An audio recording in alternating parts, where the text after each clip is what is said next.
What men need from women is not the same as what women need from men.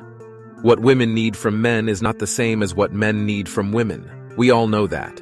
What men need from women is only the physical part and the support, emotional support that's taking care of the man in terms of his needs, physical needs, and his support, which is called appreciation. Nothing else. I don't need a woman to cook for me. I don't need a woman to clean for me. I don't need a woman also physically, okay? But I choose to have this woman with me by my side because she will be my support, my backbone to produce later on kids. And she is the woman that I have chose to be the mother of my kids later on, okay? This is what men need from women.